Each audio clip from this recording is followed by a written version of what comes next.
Well, great. Thank you everyone for taking time this evening to spend your evening or afternoon with us. My name is Jessica Edie. I am with the team here at Student Achievement Partners, and I'll be one of your hosts this evening.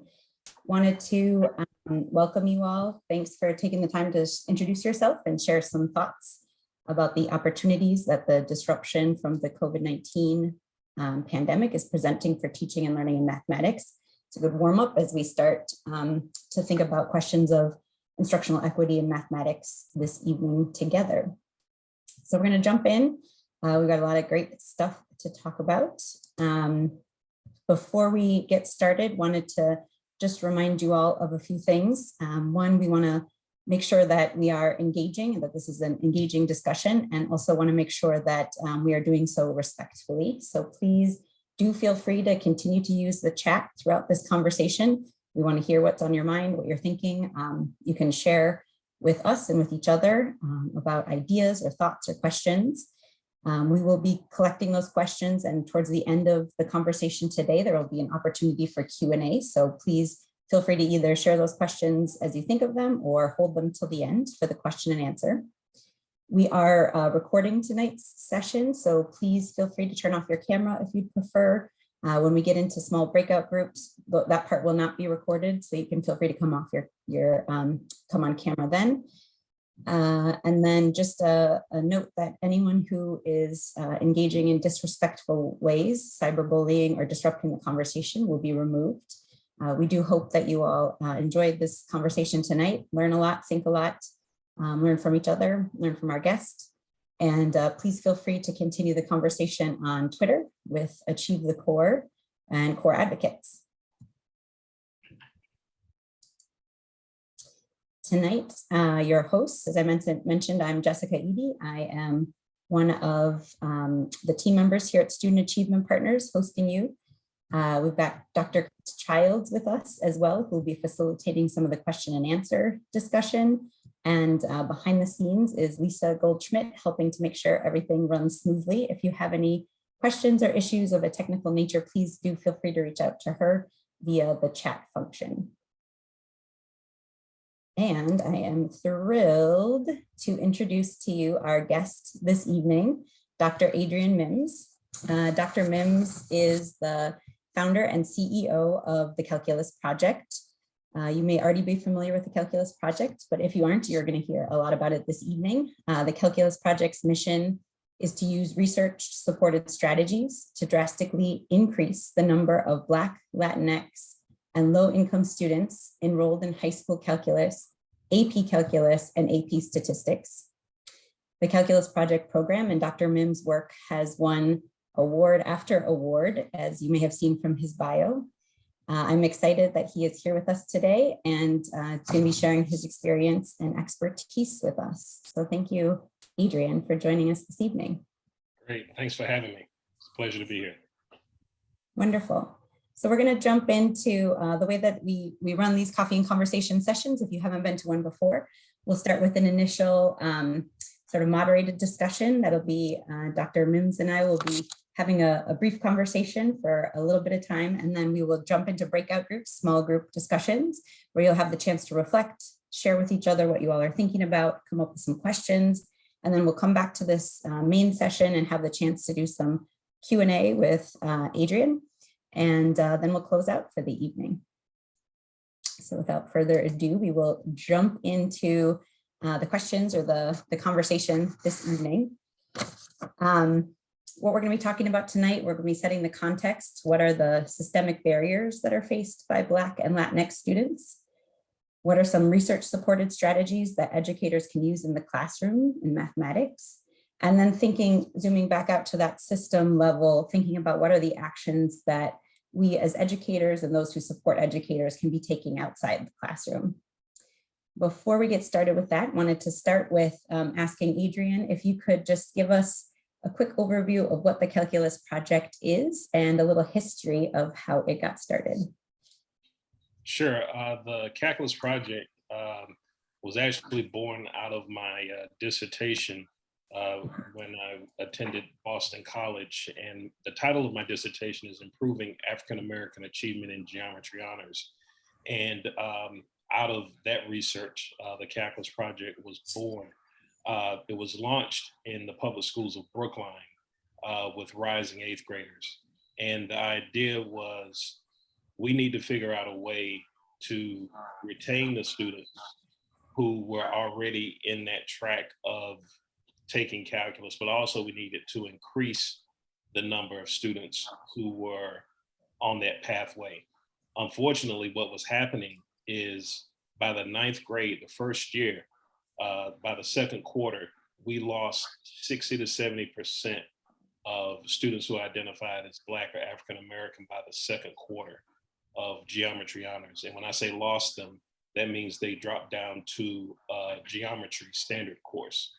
And then with attrition, as that class matriculated, when that class became a senior class, there were little to no Black students or African American students left taking honors calculus. And that rate of attrition was the highest out of any racial subgroup. And so if we could figure out a way to increase the number of students, but also keep those students who initially were placed there, it would solve us a really big problem. So basically my dissertation really focused on 4 components, and then it evolved into an additional component. The first component was pre-teaching. Pre-teaching the topics to the students during the summer and teaching them the habits that successful students possess and teaching them how to work together in teams to support one another. It really was a manufactured crisis in the sequence of the courses because students were recommended for geometry honors in the ninth grade because they did well in algebra, but that wasn't why they were withdrawing from geometry honors. Geometry honors required students to think differently. It required them to write 2-column proofs. And in fact, about 70% of the class involved students writing 2-column proofs. Students had never written proofs before. They didn't know the importance of learning the theorems and the postulates to write the 2-column proofs. So it was a different way of thinking mathematically. And so, you know, for those of you who may not be familiar with writing 2-column proofs in geometry honors, imagine trying to be a public defender or a prosecutor and you don't know the laws. You know, you're not going to be able to successfully defend anyone. You're not going to definitely prosecute anyone if you don't know the laws. And so by the time the students figured out the importance of the theorems and the postulates, it was just too late because, and this happens a lot with students, they get halfway during the school year, if they begin to figure out what it takes to be successful in a class, now they're going to have to borrow time from their other classes. So you may see a student increase their performance in math, go from a D+ to a C+, but you may see the other grades drop because they're borrowing that time. And so we said, okay, well, we can pre-teach them the theorems and the postulates to get them through the first quarter because we knew that if they had a solid foundation and a good first quarter, the chances of them completing the course successfully increased significantly. And so it was about pre-teaching them those theorems and postulates, teaching them how to work collaboratively in groups, and then grouping and clustering them in the same honor and advanced level sections and creating a critical mass. Because in addition to not knowing the theorems and the postulates, the other reason why students were not successful in geometry honors and they dropped down, some of them just voluntarily dropped down because they were isolated. They were the only Black student in that geometry honors section. And so, you know, the sense of belonging is very, very powerful. Never underestimate that. And Signitia Fordham did a lot of research around this, and she coined the phrase racelessness. And basically, students would deliberately underachieve in a geometry honors course to drop down to satisfy that social need to be with their peers in a geometry standard course. So with pre-teaching, we build their confidence. We also created that sense of belonging. And literally in 1 year, 0%. We went from 60 to 70% to 0%. Not one student withdrew. Actually had students during the summer who overrode the teacher's recommendation and wanted to take the honors level geometry course to be with those new friends that they worked with during the summer. So it was hugely successful. And to the point that we said, wow, if we do this every single summer and build these supports, we're going to get some very, very good numbers in terms of, retaining students and increasing the percentage in the number of students taking calculus. And that's what happened. Wonderful. Thank you, Adrian. You alluded to this a little bit, but wanted to just get a sort of explicit question here of what are the biggest barriers in our education system for Black and Latinx students? What is the Calculus Project really working to address? Yeah, I mean, there are so many barriers, I have to say, unfortunately. And there were some barriers when I left Brookline and I started working in Florida. There were some barriers that I had not anticipated that I discovered working in Orlando for 3 years, replicating the program there. I'll say this, one barrier definitely is just access. Less than half of the school district, less than half of the schools, high schools in the country, even offer calculus. Okay, so right there, your zip code determines your access and your opportunity. Then you have schools that offer it, but they may not have very strong teachers. So you're talking about quality of teachers. So that's a huge problem. There were some schools that I worked with in New York where the highest math class that students enrolled in was really Algebra 2. And I was happy to find some of the schools that even had pre-calculus. So right off the bat, there's not any access and opportunity. That's a huge barrier. Quality of teaching.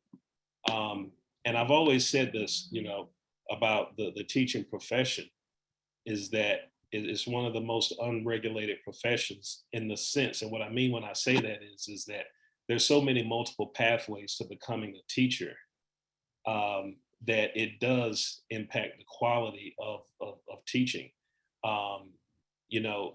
Nothing against landscapers, but you can be a landscaper with a bachelor's, and literally in 2 years you can be in the classroom teaching, or perhaps even running a school. That's not the same process for flying a plane for Delta or becoming a cardiologist. And our graduate schools of education aren't the same either. So, and then one of the other challenges is that we're seeing that some of the states, because it's so hard to find math and science teachers, they're lowering the standards for becoming a teacher.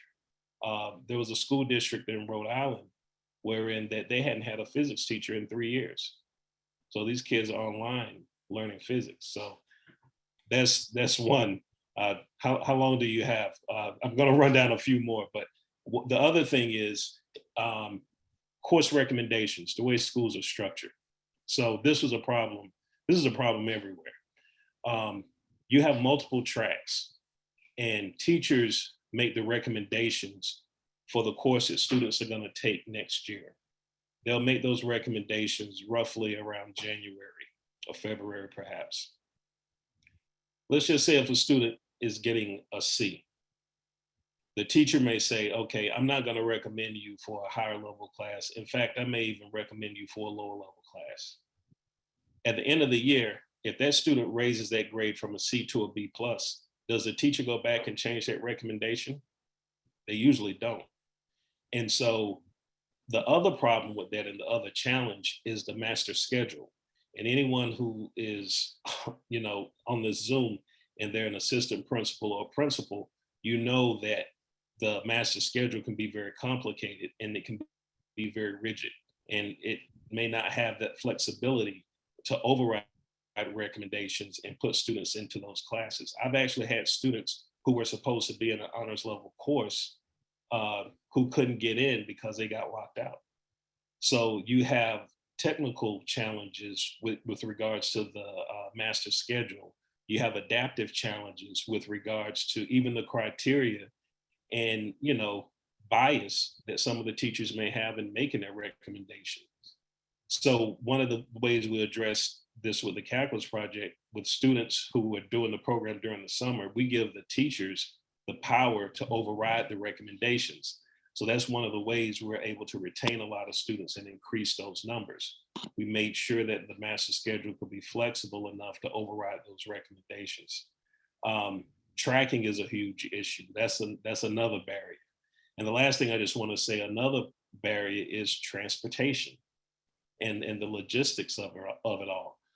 In Massachusetts, there's a program called Metco, which is probably one of the oldest busing programs in the country. And it's voluntary busing where they bus students from Boston to the suburban schools. Round trip for some of these students is 3 hours.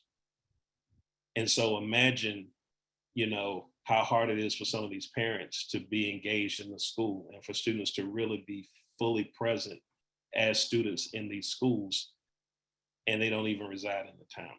So that's just a few of the barriers. I can go all night, but I'm going to be quiet. That's what we're here to hear. We're here to learn. Thank you, Adrian. And I know we'll probably touch on some more of those barriers as we get deeper into the conversation this evening. What have you found to be the most important sort of ingredients, if you will, for centering the brilliance of Black and Latinx students in the mathematics classrooms, particularly the ones that you all support through the Calculus Project? What advice do you have for educators? We've got many educators with us this evening and we'll be listening to the recording. What advice would you give to the educators here tonight? I'm going to start out with one word: relationships. Okay. The second is expectations, high expectations. Relationships are so vital, not to just kids of color, but for all students. Good teaching for students of color is good teaching for all students. I just want to be clear about that. And, some of the conversations that I have with teachers, and I've had this conversation with a lot of educators, I have to be careful. I don't want people to think that there's something unique or special that you have to do for Black or Hispanic students. I was in a meeting one time and the teacher just broke down and cried because she said there was just so much pressure. And I just said, whoa, why is there so much pressure? All you have to do is the relationships what matter. If kids know that you care about them and that you want you have their best interests at heart, that's key. Kids want to please, and through those relationships, they'll work hard for you. The other thing is establishing partnerships and becoming allies with their parents. And I know the reality of it all is that, you might have some parents who are too busy, or some parents who may be difficult and they may not want to partner with you, but we are educators. I'm the surrogate father for hundreds of kids. I have 2 biological kids, but I'm the surrogate father for, hundreds of students. And I look at these students, regardless of their race or whatever, I can see myself and I can see my own children in those students. And that's really key. The relationships, parents. Of course, you have to know your content. And I had another conversation I had with a group of educators that said, well, we got to make math fun. We got to make math fun. If it's not fun, they won't get it. That's not necessarily true. Instead of always trying to think about making everything fun, let's make it relevant. Let's show how it is applicable to the real world. Why not just give your kids a survey the first day that you work, that they're in your class, and just find out what they're passionate about, find out what they love. Students, all of them love music. I have a math problem. I'm going to date myself a little bit. Maybe I'm not dating myself. It's a Dr. Dre and Eminem math problem, okay? Called flipping switches, because they're on the keyboards. And so I know some of the students like Dr. Dre's music and Eminem. And so, wow, right off the bat, it's a very interesting problem. And it's a problem that requires a lot of deep thought and reasoning. So right off the bat, I got them interested because of Dr. Dre and Eminem. The other thing is that through questionnaires and surveys, create math problems and use the names of the students in your classes automatically. That's engaging. That draws them in. Wow, Dr. Mims put a math problem on the quiz and it had my name in it. Always look for opportunities to involve students and pull them in to the classroom and into the curriculum. And for those students who are introverted and shy and don't like to speak out or come to the board, pair them up with a couple of students and have them all come to the board as a group and do a problem. Having students stand in front of their peers and present a very challenging problem and field questions, that not only deepens their math knowledge, but it helps them with a lot of important soft skills. So again, I can go on and on this because I've just learned so much over the years by observing great teachers, doing the calculus project and being in the classroom myself. And that's the other thing I just want to say, I'm not, I may be the CEO or founder of the calculus project, but I was teaching a virtual class this summer. I got to keep my feet to the ground and I got to stay in the classroom. It's like street credibility, classroom credibility. I'm in the classroom, so I can totally relate to any of the challenges that teachers bring, when I do my professional development. Thanks, Adrian. Picking up on something you were just referencing, building students' mathematical identities. I know something that is a component of the calculus project and something we've talked about before is the PRIDE curriculum. Wondering if you would share just a little bit about the PRIDE curriculum and the work that you do to support teachers to teach that PRIDE curriculum. Yeah, I mean, the PRIDE curriculum is so vital to the success of the calculus project. If you think about ed reform and why we haven't had successful ed reform, there are a lot of reasons why, but one of the reasons is that when you think about ed reform, it's always involved curriculum. Oh, we got this new shiny curriculum coming out, this new shiny math curriculum. We got it right now. What happens? We still got the gap. Then the next 5 to 10 years, you got another math curriculum, another initiative. I don't care how robust your math curriculum is. You have to do something around creating a stronger identity, building confidence, enhancing and improving attitudes and behaviors so students can fully engage with the curriculum. And so if you really want to read an interesting book, read a book called Their Highest Potential by Vanessa Siller Walker. She talks about how a school in North Carolina during segregation, those students, those Black students, performed just as well, if not better, than some of the students in the white schools that had better textbooks and better facilities. Why? One of those reasons is because of the community and the relationships between the teachers, the students, and the parents. But also, there was a deep sense of seeing themselves in the curriculum. And so what we do with the PRIDE curriculum, we teach students about the contributions that women and people of color have made to STEM. And there's a lot of research that supports that. What it does, it mitigates some of the effects of stereotype threat. And there was a lot of research done at Teachers College around this, wherein that when students learn the struggles of mathematicians and scientists and how they overcame those struggles, it actually strengthened their sense of self and built, they created a stronger math identity. So imagine this, imagine students, going into their biology class, learning about HeLa cells and Henrietta Lacks, going into their physics class, learning about Katherine G. Johnson, going into their math class, learning about Benjamin Banneker, learning about how he helped design Washington, D.C. First person built a wooden clock. Can anyone around here build a wooden clock and it work? No. So, I mean, these are nuggets of information that they're not getting in their classes. And so automatically when you do that, I was working with a group of seventh graders at a school, and I told them the story of Henrietta Lacks, and they could not believe it. We talked about Henrietta Lacks for about 4 hours over the course of 4 weeks because they were just in amazement. So when you think about Henrietta Lacks and you think about the facts, for those of you who don't know, her cells are still multiplying right now.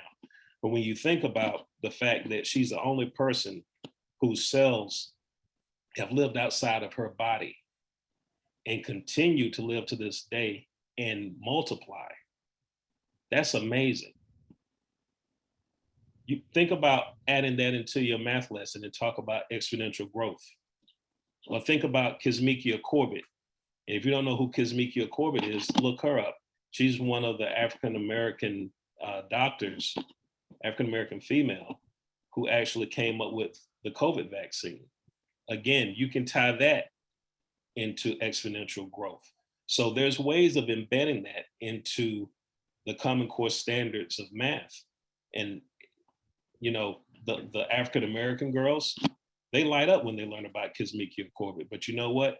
It's not only important for kids of color, it's also important for the white students and the Asian American students too, because it can definitely dispel a lot of the myths and stereotypes that some of them may have.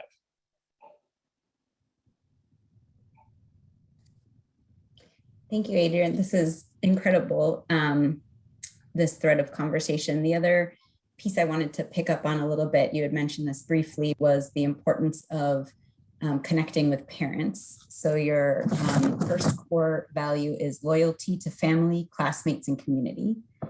Wondering what that looks like and how you build that in the calculus project. Yeah, I mean, it really happens organically in the sense that, you know, first of all, probably about 95% of the kids don't even want to be there during the summer. You ask them, well, how did you get here? My mom and my dad, they made me come. It's our responsibility to make it fun. And what we do is we build community. We build relationships. The students eat together. They struggle through math problems together. We celebrate their achievements together. And all the time I have parents, they say to me, you know, they're doing math differently than the way I learned it. How can I support and help my child? And I experienced that too. You know, my son came to me years ago and he said, oh, we're doing this matrix multiplication. I was like, what's that? And I looked at it and I was just like, don't do it that way. Do it this way, because later on, I can already tell you where the matrix multiplication is going to be a problem for you. So I'm not going to reprogram you or reteach you. I'm just going to teach you the way that I want you to learn it now. So, but not every parent can do that. So one of the pieces of advice that I give parents in terms of how can you really support your child is, and this is around homework. This is an example. If you know that your child has to do problems 1 through 10, but your child only did problems 1 through 5, and problems 6 to 10 are blank, ask your child to write down at least one question for each of those problems that are blank, okay? Because what that does, even though the child did not complete those problems, writing those questions, when that child turns in the homework, hopefully the teacher's going to look at that homework and say, okay, now I know how I can help this child. You can learn a lot about what people know and don't know by the questions that they ask. And so, you know, that doesn't involve the parents teaching math or solving a problem, but it does help with ensuring accountability, making sure that the child is doing what he or she is supposed to do. Now, on the other hand, the teacher who's working with the student, the teacher doesn't need to say, oh, you know what? You did only half of the problems and then you wrote me a bunch of questions. I'm taking half off. Whoa, wait a minute. Answer the questions, give the homework back to the student and say, okay, now that we've gone over the answers to the questions, now I want you to go back and redo the problems and turn them in. high expectations, accountability. Believe it or not, there's some math teachers who will look at the fact that they only did half and just say, check minus, half credit. And so we have to be flexible as educators and also seek opportunities for growth. So that's one piece of advice that I share with parents about how they can support their children. And this is also something that I talk to teachers about in terms of how they communicate with parents so that they can give the parents of their children really good advice to be supportive, because it does take a community. Thank you so much, Adrian. We are going to be going into breakout rooms in just a minute or two. Before we do that, again, this is something you've talked a little bit about throughout the thread of the conversation this evening, but thoughts for our educators on the line tonight, what they can be doing to influence within their school buildings or within their districts, things that are outside the control of their classroom, but maybe they can influence to help address some of the systemic barriers that you talked about as we started the conversation. Yeah, I mean, I tell teachers that, even though, your title may be teacher and you think that, hey, I'm not an administrator, I'm not in central office, you do have a lot of power. You have a voice. And I believe personally that, there's an ethical responsibility that when you see something that isn't right, to speak up on it. And I think the other part to it is that, as I said before, like all the components of the Calculus Project is research supported. This isn't something that I just said, this is my opinion. This is something that I, woke up and said, hey, let's try this. All of this is research supported. And so, my advice is that first, let's ask the questions, gather the data, but then also recognize some of the limitations to the data. But then look at the research as well, because when it comes to having conversations about really implementing change, unfortunately, a lot of people, when they think about change, they always think about something that they have to lose and not necessarily what they have to gain. And so being able to provide solutions to some of the problems that exist in schools is helpful to provide literature and research to support the actions that need to take place. The last thing I just want to say too, because I know we got to go to the breakout rooms, is that when you look at core values and you look at the strategic mission that exists in school districts, they all sound the same for the most part, equity, global learners, going out and doing great things, blah, blah, blah, blah, blah. They're all singing from the same hymn sheet in terms of the core values and the strategic mission. That's all well and good. Okay, that's the rhetoric. Where are the deeds? So whatever it is that you're trying to do, whatever change you're trying to, foster or cultivate within your district, make sure that you anchor that initiative, whatever it is that you're going to do, to the core values and the strategic mission of the district. And a lot of the districts now, they're talking about equity, but there isn't a lot of equity that's revealed when you look at the evidence and the data. So tie that to the strategic mission and the core values. And the last thing, I just want to say this: find allies and find many voices. That was one of the biggest lessons I learned implementing the Calculus Project. I won't go into the story, but I'm going to tell you that one of the most important lessons I learned is that I could not be the sole voice of the Calculus Project. I needed white female teachers advocating and being the voice. I needed white male teachers. I needed Asian American teachers. You need to have many different voices basically advocating for what needs to happen. It just can't come from one person. You can be the leader, okay, but you need to, many hands make light work. You need to make sure that you have as many allies as possible who are messengers. We also wanted to make sure we had the chance to get your questions answered with Adrian. So I am gonna turn it over to Chris and Adrian, who are gonna engage in this next Q&A. Please don't forget to put your questions in the chat. Thank you, Jessica. And how we're going to run this, place your questions in the chat. I definitely pull those, but then some questions were coming up in the first part. So we're going to address a couple of those and then definitely post more questions in the chat. One of the questions we got, Adrian, was you mentioned the Pride curriculum. How can educators access this curriculum? Great. So, well, I mean, they can access, the Pride curriculum that I created through me, and I can share my email, and we can figure that out. But the other thing is that you can actually create your own Pride curriculum in terms of you really have to be in tune with things that are happening around the world, for example. And so what I mean when I say that is, I gave an example of Dr. Kizzmekia Corbett, right? And how you can tie in, her work, and when you think about the growth of, COVID and how it grew exponentially, how you can tie that into math. It's really about identifying Hispanic, Latino, Latinas, some of the groundbreaking work that they're doing, and finding the math in that. And I don't mean to make it sound like that simple or whatever, but I'm just saying that to say that you can actually create your own Pride curriculum by tying in the achievements of people of color into the math lessons.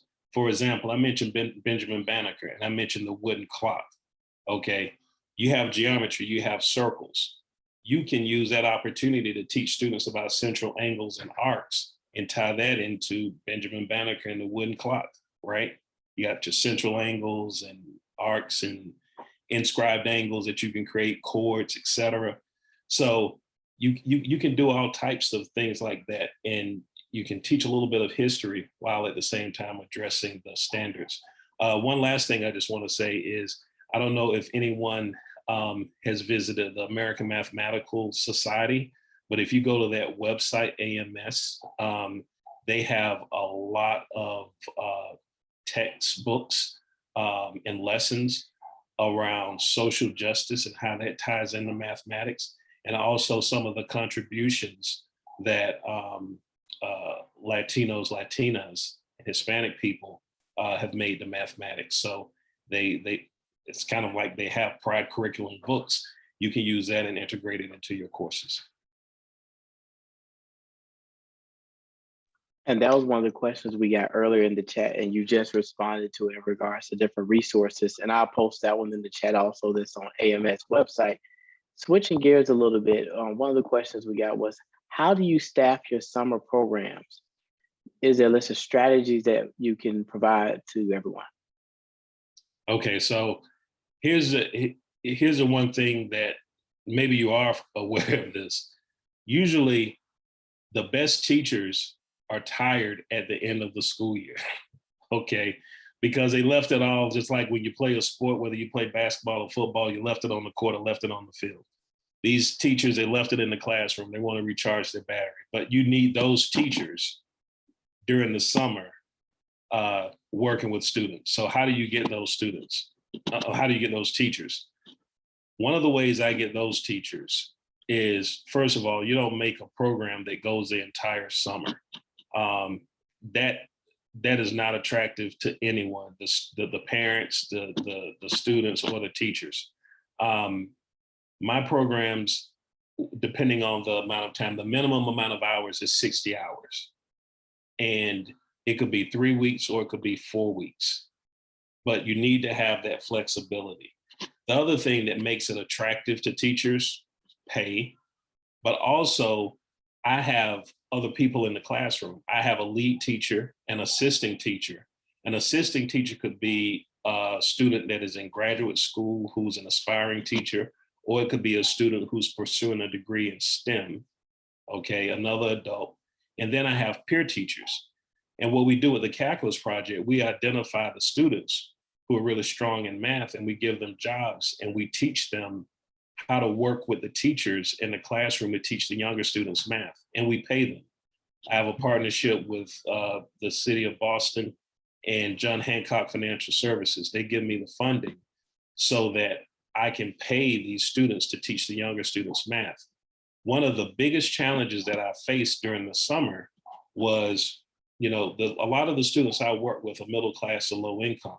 So when they become old enough to work, they want to supplement their family's income. So now I'm battling trying to retain these kids because I know the longer they stay in my program, the better they'll become at math. But now I'm competing with, McDonald's and Champions and Foot Locker, right?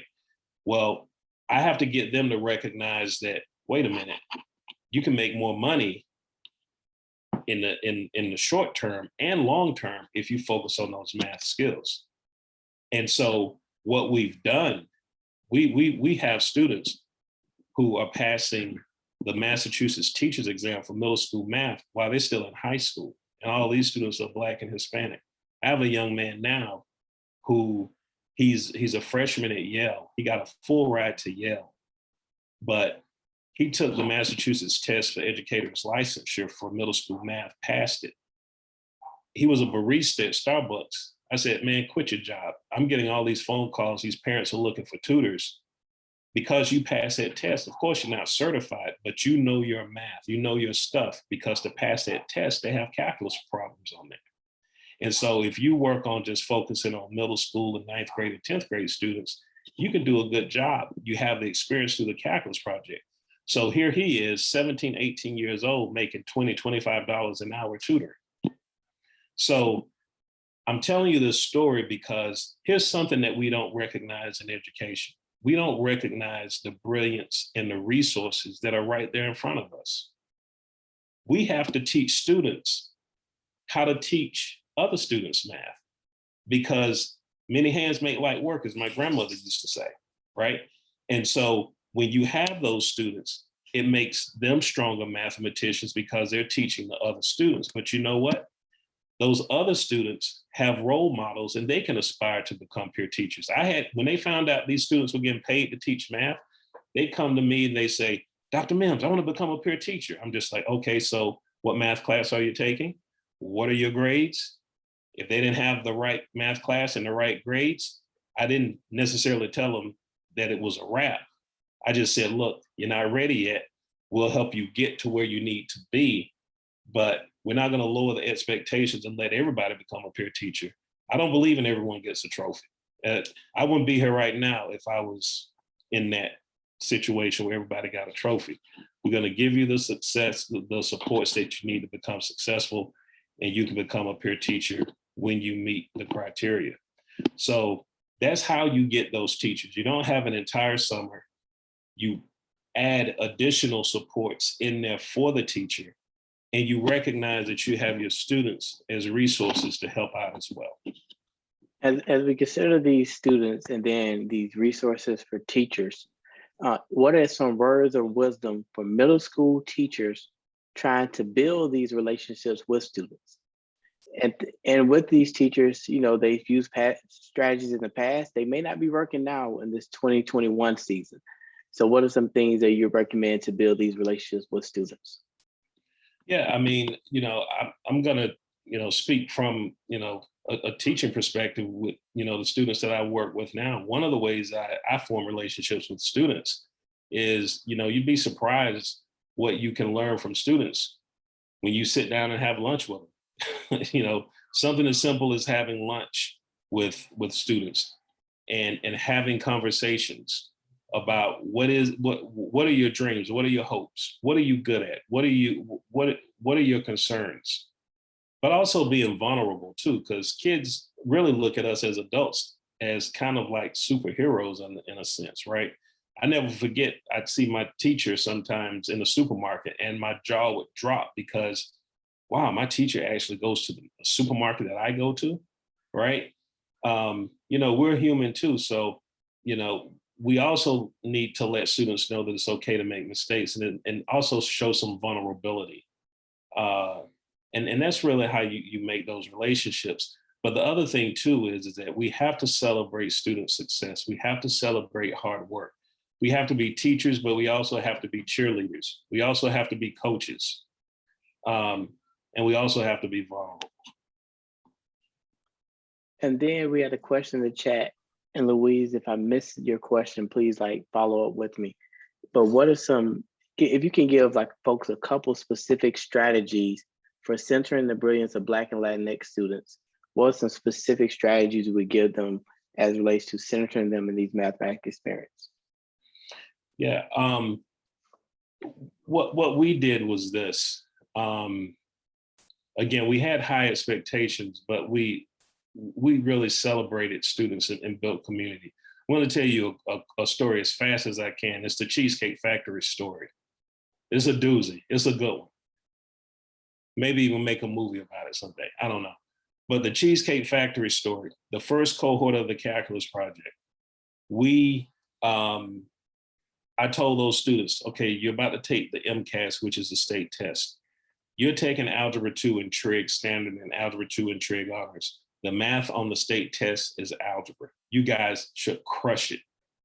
Any student who scores advanced on the 10th grade MCAS state test, Cheesecake Factory on me. And I'm not talking about going down some line and taking a spoon and putting, no, I'm gonna take your individual order. And their eyes lit up. And I said, keep it under $20. Because I could tell kids are gonna start ordering shrimp and all kind of stuff, right? So gave them their the menus, they picked out what they wanted. That year, we had the highest percentage of Black students in the school's history at that time when they took the state test to score advanced on MCAS. Not only did I buy them food at Cheesecake Factory, and I'm glad that it didn't reject my credit card, I also bought lunch for the teachers. We have to celebrate the teachers who are responsible for the student's success. So here we all are in this big room eating Cheesecake Factory, teachers eating with students, students eating with teachers. And you know, what we were talking about earlier, how do we build these relationships and build a community? That's one way you do that. And each one of these students got a certificate of achievement. The other thing that I did, I felt like I had to be kind of like, you know, the kind of like the puppet master in a sense. I reached out to the parents and I said, look, do me a favor, just send an email to the teachers and just say thank you for all of the extra work that they're doing. And you know what? The parents did that. Those teachers took those emails to the math department meetings and showed the other teachers all of the emails that these parents were sending them, thanking them for the work that they did with their children. Meanwhile, the other teachers who weren't participating in the calculus project, they're getting emails from parents complaining that their child got a B- instead of a B. So it's about creating those opportunities for people to gather and learn from one another, and celebrating success. Really make sure you celebrate the success, but also celebrate the teachers who are responsible for their success. As we consider this the celebrating success part, as we start to get towards the end, you have a unique formula that I think is a great way to help folks understand how to close this achievement gap. Could you take us through this formula as we get ready to wrap things up for the season? Sure, happy to. So this is the MEMS equation for closing the achievement gap. So we have these quantities here. We have access and opportunity. We need to create that. So if you notice, we got A, B, C, and D. We have to raise that to a power. In some districts, you may have to raise it to 10. In some districts, you may have to raise it to 50, right? Depending on the conditions. So we got access and opportunity. We have to raise that. We have to increase that. We have educators. Educators need to have the professional development, the resources, the support. Some need it more than others. Again, that's why you have it raised to a power. For educators, parents, and students, it can be raised to 5 or it can be raised to 500. Parents, you got to have the parents involved. You have to educate the parents. You have to include them. Attitudes and behaviors of the students, we have to focus on them as well. So in addition to that, we have to look at curriculum. And remember what I said before, math curriculum alone won't move the needle. we have to have the math curriculum, and we have to have pride curriculum in terms of culturally responsive teaching, where students of color and female students can see themselves in the curriculum. That creates a high level of engagement and a greater sense of belonging. What is it that we need to scrap and get rid of? We need to get rid of the biased policies and the biased practices. And there is a difference between policies and practices. And once we get rid of those biased policies and practices that aren't rooted in any type of research, but usually personal opinion, you will have those successful mathematicians of color. And think about what success looks like. You have this group of engaging educators that have been with us all evening. What do you want to leave them with? What are like some words, inspiration to leave them with as they get ready to go back into their respective educational environments and do amazing things? One of the things that I encourage you to look at, it's important for kids to perform and do well. I think it's also important to recognize student growth. Look at where they started and look at where they are. You can have a student who's getting a 25 and then they get a 50. That's a 100% increase. I mean, that's worthy of some acknowledgement, even though it's not higher than a 60, but it's growth. And I think we have to continuously be able to, recognize growth as well as, overall performance. The other thing I just want to say too is that as educators, we all need to see the humanity in our children and also believe in redemption. Students are going to make mistakes. We need to give students an opportunity to redeem themselves, always be a part of the school community, and to grow and learn. And all students deserve a dignified next step. And that's what, as educators, we have to ensure. The last thing I just want to share with you is one of my favorite quotes. And I think if, as educational leaders, superintendents, commissioners, or whatever, if we focus on this particular quote that I love from Dr. Martin Luther King, I think it's a good step in the right direction to improving education. And here's a quote: "On some positions, cowardice asks the question, is it expedient? And then expedience comes along and asks the question, is it politic? Vanity asks the question, is it popular? Conscience asks the question, is it right? There comes a time when one must take the position that is neither safe, nor politic, nor popular, but he must do it because conscience tells him it is right." And we need to think about the decisions, the policies and practices that govern us and how we work with families, and determine who really benefits from these policies and practices. Is it ethical? Is it right? What's the evidence to show that we're really serving students well?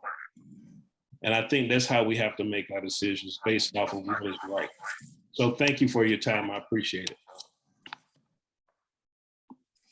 Well, thank you much. Go ahead, Jessica. Oh, sorry, go ahead. Go ahead, Chris. Oh, go ahead, Jessica. I was going to say thank you so much, Adrian, for sharing your experiences, your expertise, your wisdom, your stories with us, and this powerful call to action as we close up this evening. We will be sending out the recording. We'll be sending out the updating and sending out the resources. And then I would ask you all, thank you for hanging in a little after time. What a great conversation we're having. Please do check out Core Advocates Eventbrite for additional coffee and conversations that are upcoming. And then finally, we would ask if you have feedback, please do share feedback. We'd love to hear from you. Let us know what's working, what's not working. We look and listen and make adjustments based on what you all are experiencing. So thank you for taking the time to be with us this evening. Thanks again, Adrian. Really appreciated hearing from you tonight.